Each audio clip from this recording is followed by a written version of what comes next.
여러분, 기도 응답을 받으신 적이 있으신지요? 어떤 기도 응답을 받으셨는가요? 혹시 기도 응답을 받지 못하신 적이 있으신가요? 아멘 하시는 분이 계신 것 같은데요. 그럴 때가 훨씬 더 많은 것 같습니다. 그렇다면 우리는 어떤 기도를 하나님께 드리고 있나요? 아마도 복을 구하는 기도를 우리는 많이 드리고 있을 것입니다. 건강의 복, 물질의 복, 자녀의 축복, 우리의 삶에 필요한 복들을 우리는 기도 중에 많이 구하고 있습니다. 그렇습니다. 간구함으로 우리의 필요를 하나님께 얻는 것은 우리가 분명하게 필요합니다. 기독교는 복을 받는 종교입니다. 하나님께로부터 오는 복을 받는 종교입니다. 그러나 하나님이 말씀하시는 복은 우리가 생각하는 복과 다를 때가 있습니다. 오늘 우리는 우리가 미처 바라지 못했던 하나님이 주시기 원하시는 복을 받은 사람들의 이야기를 함께 나눠보려고 합니다. 지난주에 누군가가 저에게 분당 우리교회 이찬수 목사님 설교에서 들었다며 한 TV 다큐멘터리 프로그램을 저에게 소개해 주었습니다. KBS를 통해서 작년 말에 방영되었다고 합니다.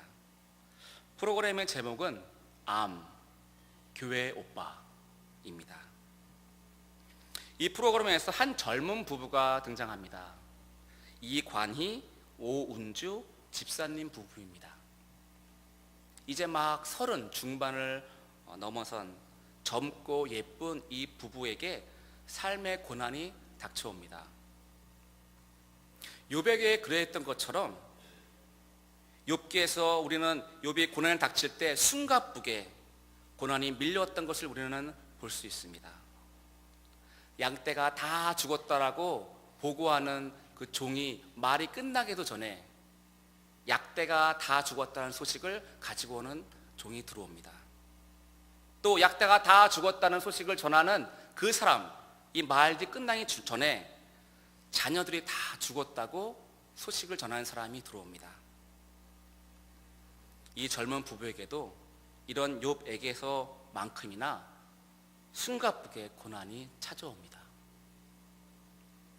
이 부부가 첫 아이를 낳고 2주 동안 아내가 산후조리원에 있었습니다.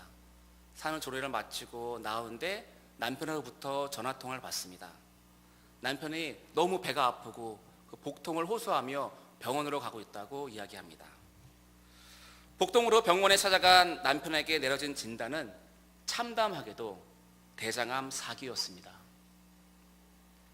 그러나 남편은 청천벽력 같은 이 일 앞에 너무나 의연하게 이 질병은 나를 해하지 않을 거라는 믿음을 가지고 하나님을 바라보며 몸과 마음이 힘든 치료를 이어갑니다. 그러나 아들의 암이 복막 전이가 되었다는 소식을 아신 그의 어머니가 그 슬픔을 견디지 못하고 스스로 삶을 마감하시게 됩니다. 어머니의 죽음 앞에서 깊은 절망의 나락에서 그는 더 이상 시험에 들게 하지 마옵소서라고 하나님께 간절히 기도드립니다. 그렇게 감당하기 힘든 시련 앞에서 하나님을 원망하기보다는 예배하며 하루하루 그렇게 항암 치료를 받았습니다. 항암 치료를 끝내는 그 마지막 날 결과가 많이 좋아졌다는, 호전됐다라는 그 이야기를 의사 선생님께 듣고 아내가 허리 통증을 호소합니다. 아마 그때 긴장이 좀 풀렸는지 허리 통증을 호소합니다. 병원을 찾아간 그들은 믿기 힘든 이야기를 듣습니다. 아내가 혈액암 4기라는 것입니다. 숨 돌림 틈도 없이 그야말로 숨가쁘게 이 부부의 삶에 찾아온 고난 앞에서 이 젊은 부부는 잠잠히 하나님을 예배합니다. 하나님을 원망하며 탄식하고 절망한 것이 아니라 이 모든 일 가운데 잠잠히 하나님을 예배하고 신앙의 깊은 씨름을 해 나갑니다.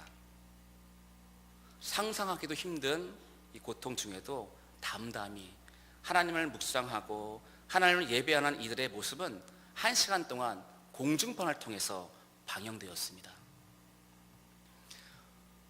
방송에 나간 후에 사람들은 묻습니다. 당신이 믿는 하나님이 도대체 어떤 분이시길래, 당신의 믿음이 과연 무엇이길래 이 비극적인 죽음 앞에서 하나님을 찬양하고 고백하느냐, 어떻게 하나님을, 너가 믿는 하나님을 원망하지 않을 수 있겠냐라고 사람들이 물어봤다고 합니다. 근데 TV에는 나오지 않았지만 다른 간증 집회에서 그의 실제적인 마음들이 담긴 글들을 보았습니다. 그는 이렇게 고백합니다. 사실 그렇지 않습니다. 저는 눈으로 믿겨지지 않고 믿고 싶지 않았던 현실 앞에서 원망했습니다. 하나님, 언제 암에서 걸려 제가 원망했나요? 저희 엄마의 마음을 지켜달라고, 그 상한 마음을 주님께서 위로해달라고 저는 그렇게 기도했는데 이런 기도도 안 들어주시면 어떤 기도를 제가 드릴 수 있겠습니까? 하나님께 따졌습니다. 더 이상 저를 시험하지 말아주세요. 그는 주님을 원망하고 원망했다고 합니다. 이관희 집사님은 묵상 수첩에 벼랑 끝에 위태롭게 서 있는 나의 모습을 바라본다. 절망의 현실에 두려움이 없는 것인지, 너무 많은 고난에 무뎌진 것인지, 자포자기의 상태인지 라고 적었다고 합니다. 오늘 읽은 시편 기자도 그의 현재 처한 상황을 우리는 자세하게는 알 수는 없지만 이관희 집사님 부부와 같은 절박한 상황 가운데서 하나님께 부르짖고 있습니다. 인생을 살아가다 보면은 문제를 만날 때가 많이 있습니다. 그런데 그 문제가 끝날 것 같은 기미가 보이지 않는, 해결될 것 같지 않는 기미가 보이지 않는, 그리고 더 심각해지는 상황을 맞이할 경우도 있습니다. 끝모르는 어두운 터널을 지나가는 것처럼 말입니다. 인생의 깊고 어두운 터널 속에서 하나님을 믿는 우리도 이렇게 부르짖을 수 있습니다. 하나님이여, 어느 때까지입니까? 하나님, 언제까지입니까? 우리는 부르짖을 수 있습니다.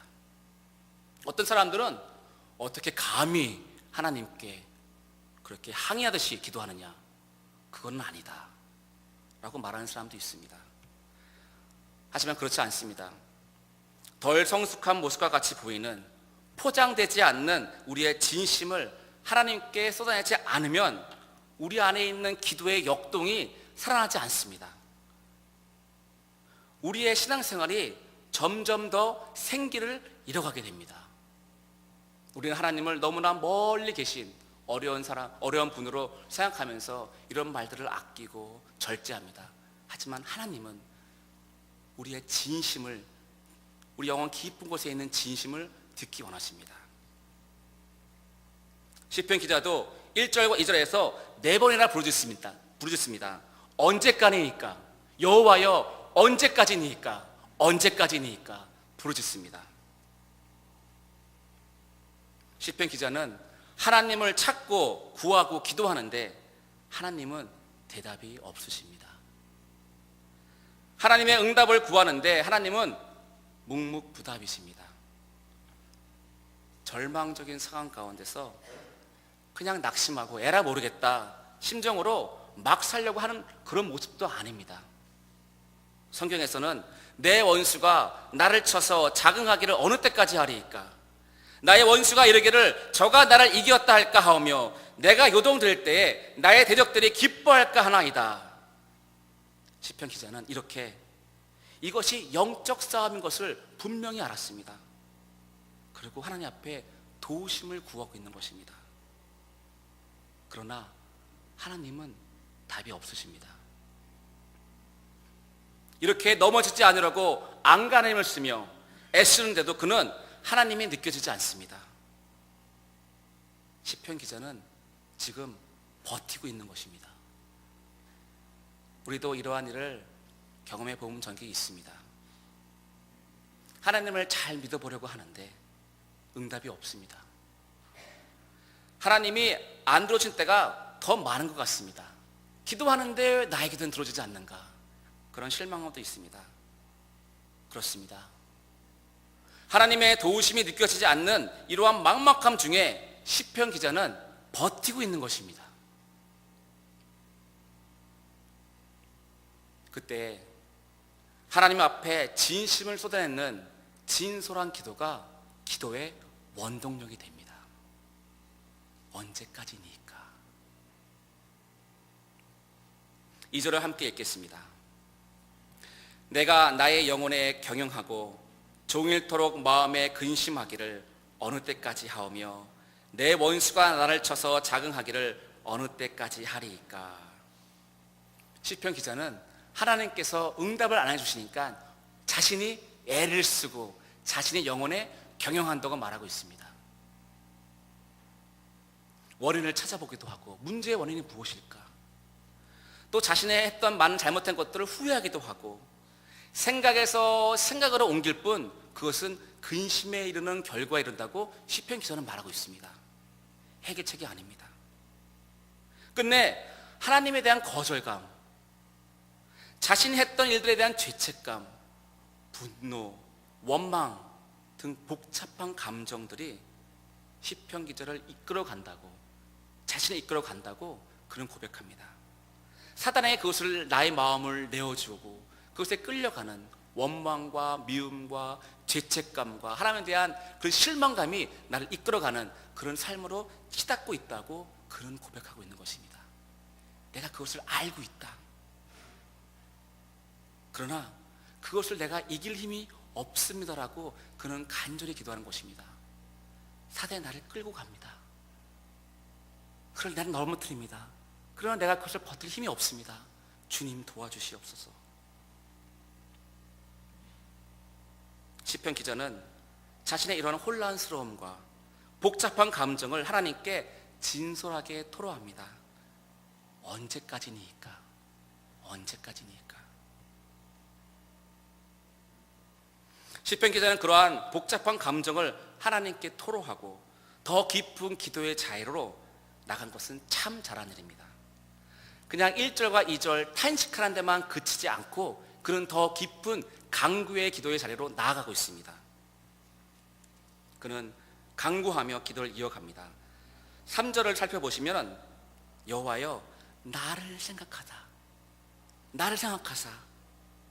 나에게 응답하시고 나에게 응답해 주십시오.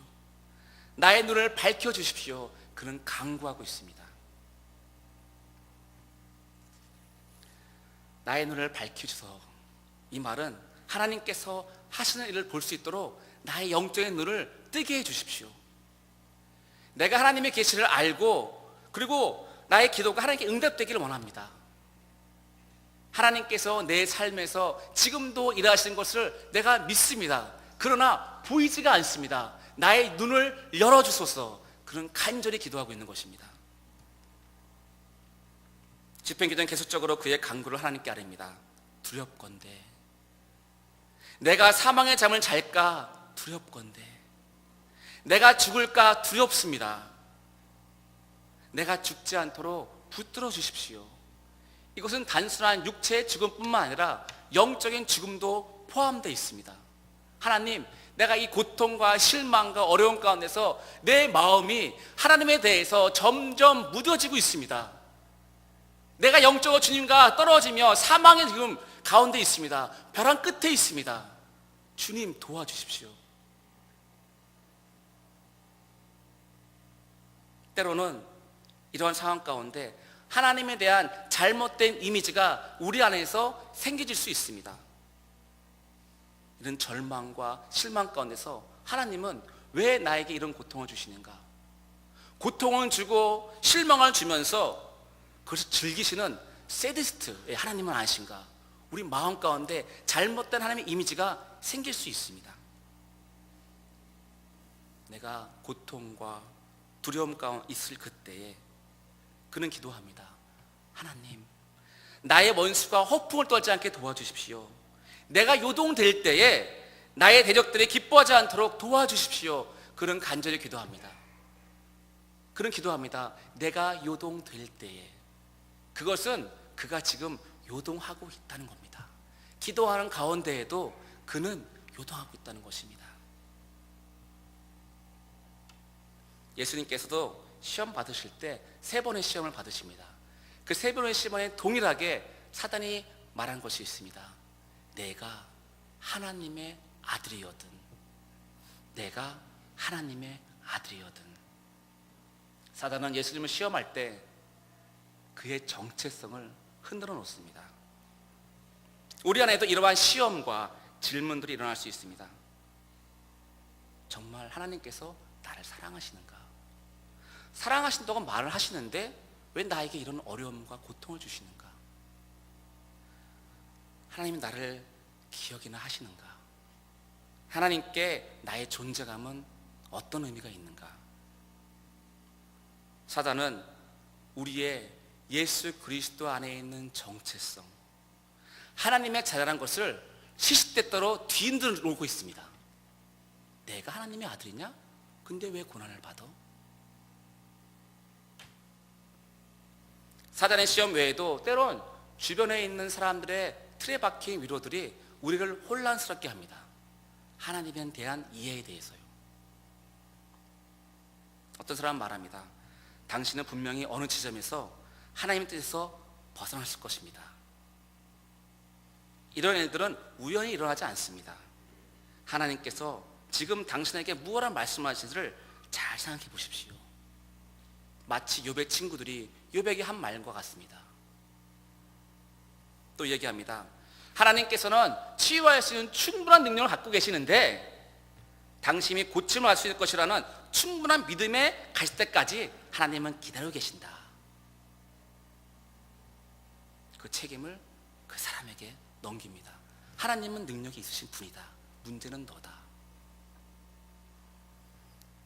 또 어떤 사람 얘기합니다. 당신은 그리스도의 고난에 참여하고 있습니다. 당신은 그분을 위해 고난 당하도록 지명된 것이며 그분께서 당신에게 상을 주실 것입니다. 그때는 우리는 속으로 이렇게 말합니다. 왜요? 왜 져야 돼요? 우리는 물어봅니다. 많은 사람이 있는데 왜 저냐 말입니까? 우리는 물어볼 수 있습니다. 시편 기자는 1절부터 4절까지 말씀에서 하나님, 제가 더 이상 버틸 힘이 없습니다. 벼랑 끝에 서 있습니다. 더 이상 제가 하나님을 붙들 힘이 없습니다. 이제 손을 놓고 싶습니다. 지금 이러한 자신 안에 있는 간절한 마음으로 하나님께 기도하고 있습니다. 5절을 함께 읽겠습니다. 나는 오직 주의 인자하심을 의뢰하였으니 내 마음은 주의 구원을 기뻐하리이다. 아멘. 5절에 이르러서 시편 기자의 큰 심적 변화를 우리는 볼 수 있습니다. 자칫 우리는 이 부분을 그냥 스쳐가거나 아니면은 드디어 이 시편 기자가 정신 이상자로 혼미한 상태에 이르렀구나, 우리가 잘못 이해할 수 있습니다. 아니요, 그렇지 않습니다. 문학에서도 그 행간을 읽는 것이 그 문학을 이해하는 데 큰 도움이 됩니다. 시 문학이라는 시편을 읽을 때에도 마찬가지입니다. 그 행간을 우리는 볼 수 있어야 합니다. 4절과 5절의 짧은 글의 움직임이지만 실제로 시편 기자가 얼마나 그가 하나님께 부르짖고 기도 안에서 씨름했는지는 우리는 알 수가 없습니다. 우리는 쉽게 4절에서 5절로 넘어갑니다. 하지만 이 시편 기자는 얼마나 오랫동안 그 절망 가운데서 하나님과 몸부림치며 한바탕 씨름했는지는 우리는 알 수가 없습니다. 이러한 씨름은 심각한 문제, 질병에 있는 사람들만 드리는 기도가 아닙니다. 이러한 씨름과 몸부림은 우리에게 필요한 일입니다. 이런 씨름과 몸부림 없이 신앙생활을 할 때에 우리의 신앙생활은 공허하게 됩니다. 우리의 신앙생활에서 하나님은 여전히 멀게 느껴집니다. 꼭 문제와 어려움이 있는 사람들만 이렇게 기도하지 않습니다.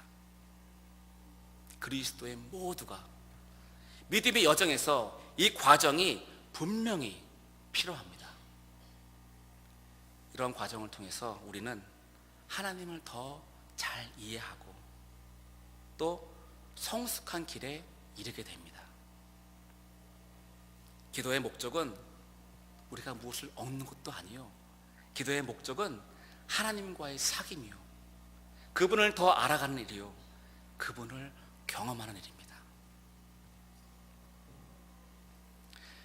1절과 4절의 말씀에서 탄식과 간구의 시간이 있습니다.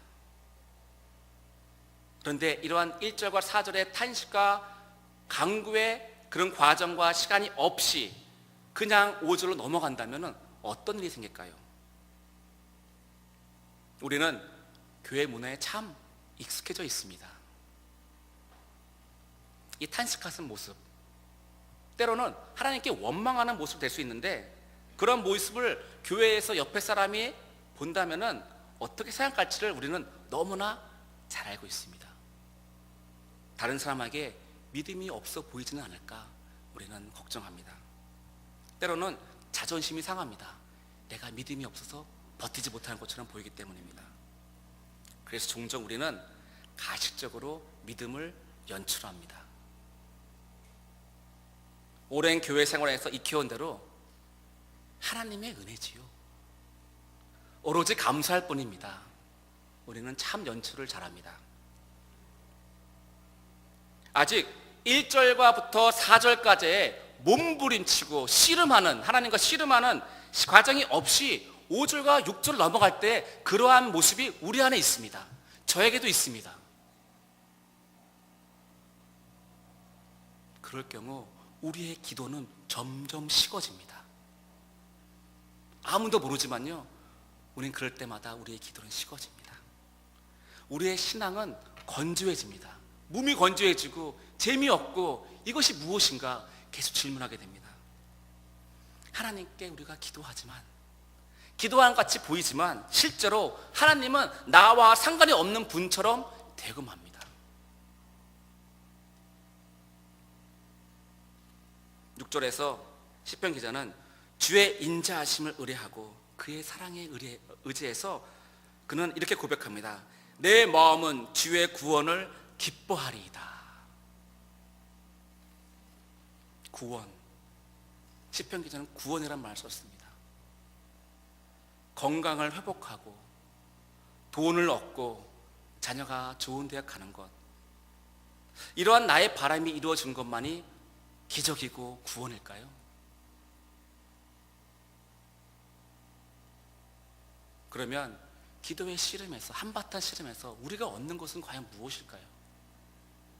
그것은 하나님과의 친밀한 교제입니다. 그것은 하나님의 성품을 더 알아가는 것입니다. 시편 기자가 오직 주의 인자하심을 의뢰한 것처럼 우리가 하나님의 성품을 더 알아가게 되는 것입니다. 그리고 그 하나님을 우리가 더 기쁘시게 위해서 우리는 더 관심을 갖습니다. 그리고 우리의 인생의 목표를 정합니다. 그리고 우리는 그런 과정 가운데서 신앙의 성수의 길로 접어들게 됩니다. 그것이 우리가 하나님과 씨름하면서 기도 가운데서 얻는 유익입니다.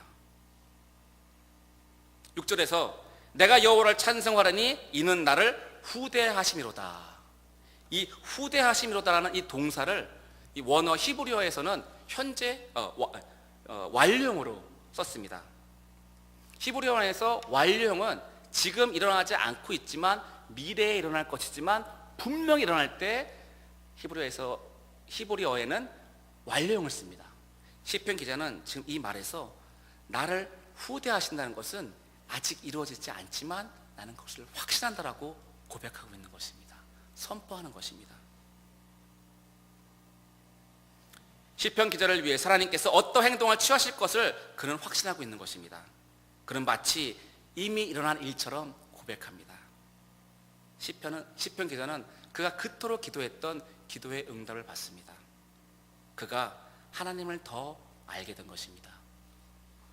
하나님께서 그와 씨름하는 가운데 그의 눈을 밝혀주신 것입니다. 그것이 바로 기도의 유익이요, 기도의 목적입니다.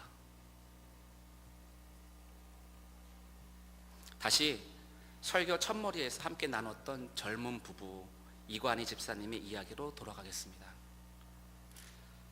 집사님은 아마 공대생인 것 같습니다. 손익계산서를 자기가 쓴다고 합니다. 여태까지 살면서 누렸던 하나님의 은혜를 플러스라고 쓰고, 또 한쪽편에는 지금까지 느끼는 그 절망을 마이너스로 해서 계산해 보면 그 결과 항상 플러스라는 겁니다. 지금 힘들어하고 원망하는 이유는 지금 당장 고통의 현실에만 우리가 집중하고 있기 때문에 그런 것이다. 삶 전체를 봤을 때 받은 은혜를 생각하면은 감히 하나님을 원망할 수 없다라고 그는 고백합니다. 오늘 본문 6절에서 시편 기자는 내가 여호와를 찬송하리니 이는 나를 후대하심이로다 라고 했습니다. 이간희 집사님처럼 상황은 달라지지 않았어도 인생 전체를 돌아봤을 때 하나님께서 평생에 나를 후대하셨구나, 또 지속적으로 그렇게 하실 것을 그는 믿었고 선포했습니다. 당장의 고통과 아픔이 있더라도 평생에 후대하신, 또 그렇게 하실 하나님을 찬양할 수밖에 없다는 것입니다. 1시간 가까이 되는 동안 프로그램을 보면서 한동안 제 머릿속에 떠나지 않은 생각이 있었습니다. 이 부부가 다 병으로부터 나음을 얻을 것인가? 하나님이 드라마틱하게 그들을 치유해 주시고 완치해 주실 것인가?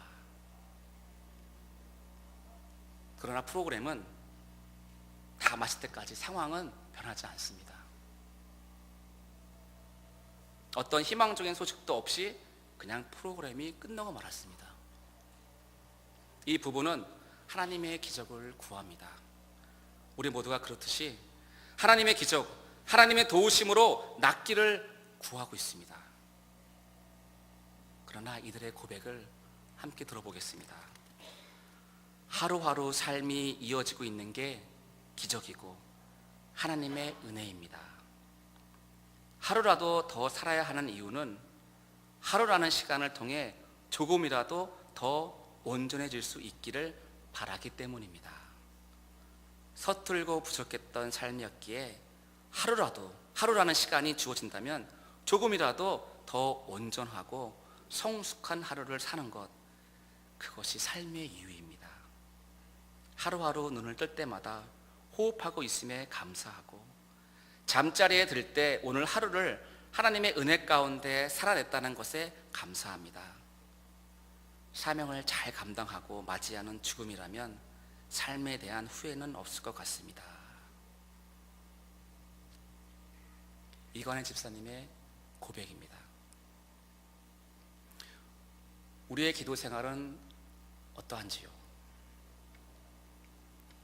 여러분 영혼 안에 그 깊은 곳에 있는 탄식이 여러분의 기도 가운데 늘 충만하시기를 축복합니다.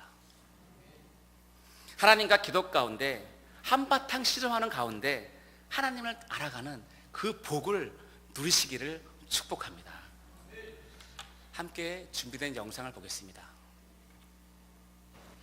저도 그럴 때마다 하나님께 서운한 마음이 들 때는 있는데, 그때마다 하나님을 원망하지 않는 법이, 저는 나만의 손익계산서를 쓰거든요. 손익계산서. 공대생들은 항상 플러스 마이너스. 와닿네. 여태까지 내가 살아오면서 누렸던 은혜와, 그럼 플러스 이득이죠. 그 다음에 내가 지금 뭐 느끼는 절망 이런 것들 마이너스 해보면, 플러스 마이너스 해보면 항상 플러스예요. 그러니까 이제 지금 우리가 막 힘들어하고 원망하는 이유는 지금 내가 당한 이 고통의 현실에만 집착을 하고 있지만, 내 삶을 전체를 봤을 때 내가 받은 은혜들이랑 이런 걸 다 계산해 보면 감히 하나님께 원망을 할 수가 없다라는 게 이제 제 결론입니다. 하나님께서 오빠를 고쳐주실 거라고 믿지만 고쳐주시지 않으신다 하더라도 내가 아멘 하고 할 수 있는 그런 순종과 믿음이 있을까? 항상 그게 나는. 모든 사람이 다 보면 내가 이 질병으로부터 완치해야지만 이건 기적이야. 그런 기적들만을 바라고 있는 거지. 우리가 질병을 만나서 정말 오늘 하루 이렇게 우리의 삶이 이렇게 이어지고 있다는 게 얼마나 큰 기적이고 하나님의 은혜인지 우리는 이 암이라는 질병을 통해서 그거를 깨달았잖아. 암이 아니었으면 몰랐겠지. 그래서 암 자체는 축복은 아니지만 암을 통해서 우리가 갖는 유익이 사실 이건데 아빠 까꿍. 아빠 까꿍. 엄마 까꿍. 하나 둘 왜 저보고 하루라도 더 살아야 되냐라고 물어봤을 때는 하루라는 시간을 통해서 제가 조금이라도 더 온전해질 수 있는 기회를 갖고 싶은 거예요. 이야! 오, 정확해. 우와! 잘하는데? 이야! 찡찡! 사과. 서투르고 부족한 점들이 많았던 삶이었기 때문에 짹짹. 함께 차차차. 하루라는 시간이라도 주어진다면 조금이라도 더 온전하고 좀 성숙한 하루를 더 살 수 있는 기회를 갖고 싶어서 그게 삶의 이유인 것 같아요.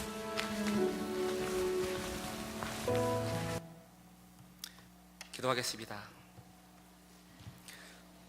우리의 삶이 예배가 되기를 원합니다.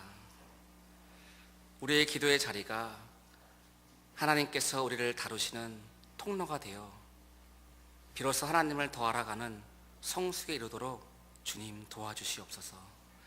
이 모든 말씀을 예수 그리스도 이름으로 기도드립니다. 아멘. 다 같이 일어나셔서 찬양 드리셨습니다. 온전케 되